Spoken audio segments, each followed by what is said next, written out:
in just a moment. Overall, I do think Walt is winning, but I do think that was a pretty solid round all things considered.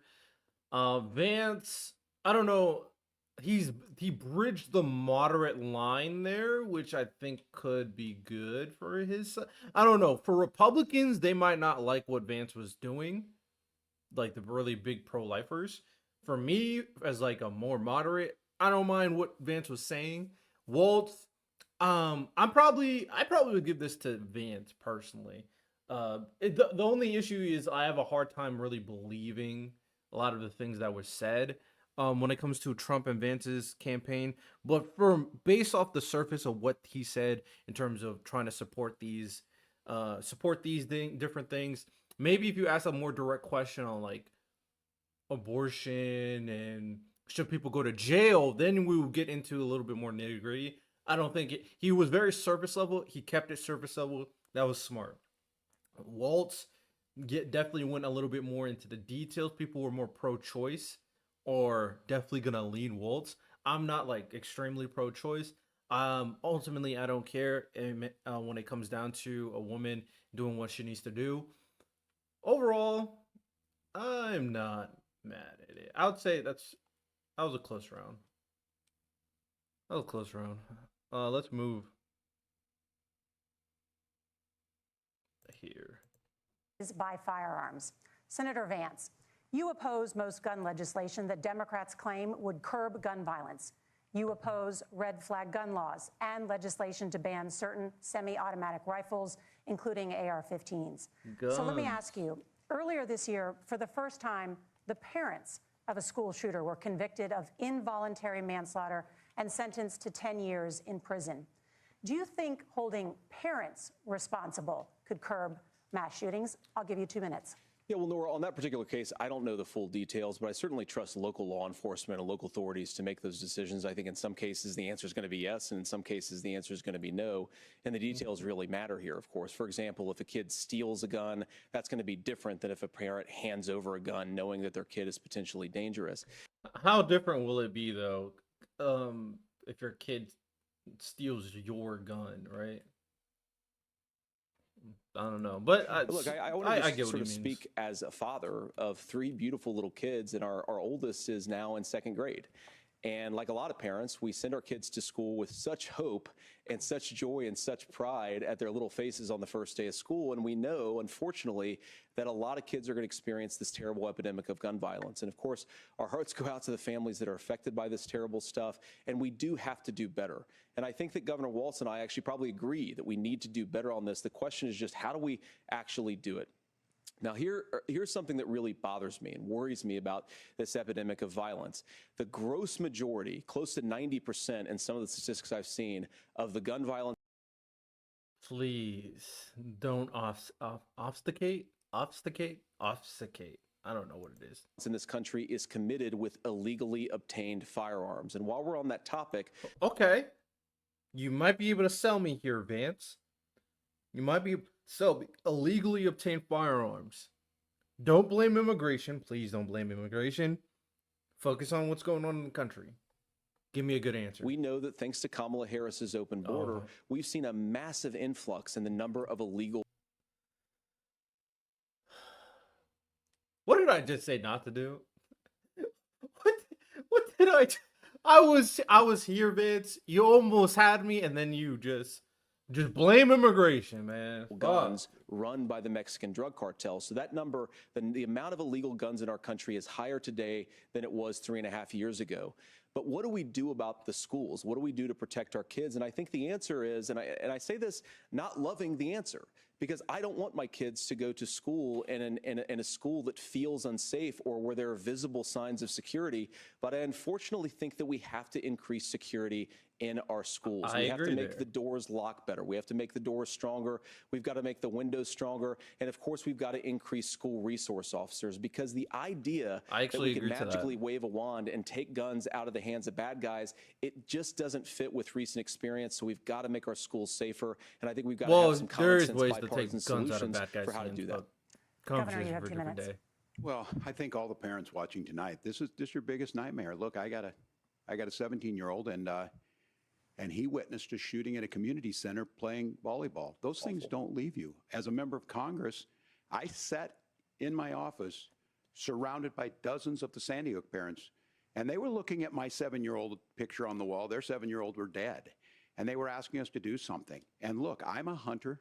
I own firearms. The vice president is. We understand that the Second Amendment is there, but our first responsibility is to our kids to figure this out. In Minnesota, we've enacted enhanced red flag laws, enhanced background checks, and we can start to get data. But here's the problem. If we really want to solve this, we've got folks that won't allow research to be even done on gun violence. And this idea that we should just live with it, here's what I do think, that this is a good start to the conversation. I 100% believe that Senator Vance hates it when these kids, it's abhorrent and it breaks your heart. I agree with that. But that's not far enough when we know there are things that worked. I've spent time in Finland and seen some Finnish schools. They don't have this happen, even though they have a high gun ownership rate in the country. There are reasonable things that we can do to make a difference. It's not infringing on your Second Amendment. And the idea to have some of these weapons out there, it just doesn't make any sense. Kamala Harris, as an attorney general, worked on this issue. She knows that it's there. No one's trying to scaremonger and say we're taking your guns, but I ask all of you out there, do you want your schools hardened to look like a fort? Is that what we have to go? When we know there's countries around the world that their children aren't practicing these types of drills. They're being kids. We owe it to them to get a fix. These are things that shouldn't be that difficult. You can still keep your firearms, and we can make a difference. We have to. If you're listening tonight, this breaks your heart. Senator. Tim, first of all, I didn't know that your 17-year-old witnessed a shooting. And I'm sorry about that, and I hope that he's doing okay. Christ have mercy. It is awful. And I appreciate what Tim said, actually, about Finland, because I do think it illustrates some of the frankly, weird differences between our own country's gun violence problem and Finland. Okay, first of all, we have way higher rates of mental health abuse, or mental health substance abuse. We have way higher rates of depression, way higher rates of anxiety. We unfortunately have a mental health crisis in this country that I really do think that we need to get to the root causes of, because I don't think it's the whole reason. I agree, though. Like, I want to be very clear. I agree we have a mental health crisis, but you're not going to fix mental health overnight. You're not going to fix how people feel about things overnight. No matter how much therapy, no matter how much quality of life, there are a lot of it is like more individual, spiritual, lack of meaning, social in terms of the groups, lack of connection due to social media. These things are a product of society. It's going to take a long time before this stuff gets remedied to adjust into finding new meaning. Mental health, I agree, but you can't fix it. Not overnight. So, when it comes down to it, one thing you can fix is how easily these unwell people are getting guns. What you can fix is how much protection you have against these unwell people.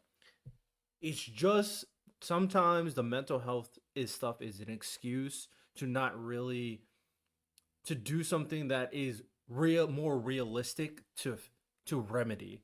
Mental health and why we have such a bad gun violence problem, but I do think it's a big piece of it. And forcing people to be Christian or religious is not going to help either. You can't force people to be religious. As many headlines, but is the terrible gun violence problem in a lot of our big cities. And this is why we have to empower law enforcement to arrest the bad guys, put them away, and take gun offenders off the streets. I think there's a whole host of things that we can do here, but I do think at our schools we've got to talk about more security. Senator, thank you. Governor, you previously opposed an assault weapons ban, but only later in your political career did you change your position. Why? Yeah, I sat in that office with those Sandy Hook parents. I've become friends with school shooters. I've seen it. Look, the NRA, I was an NRA guy for a long time. They used to teach gun safety.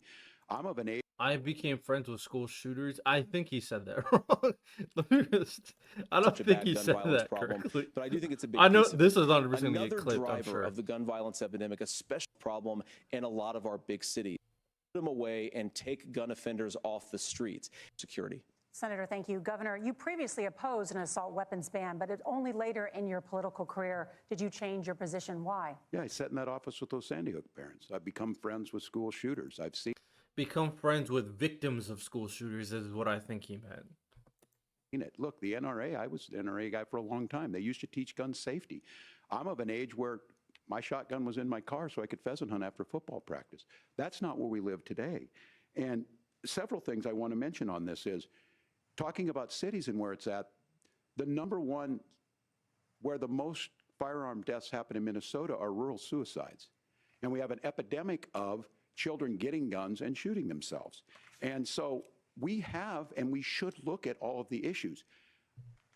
Making sure folks have health care and all that, but I want I think to be very Vance is careful. doing well This here idea of too. stigmatizing The mental abortion health, one and the just gun because one, you have I a think mental he's health doing issue well. doesn't mean you're violent. And I think what we end up doing is we start looking for a scapegoat. Sometimes it just is the guns. It's just the guns, and there are things that you can do about it. But I do think that this is one, and I think this is a healthy conversation.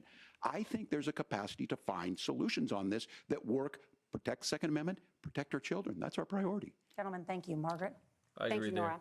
Good one. Let's turn now to the top contributor. I lean Waltz there, but I do think Vance did a solid job. I just think Waltz had a little bit more substance.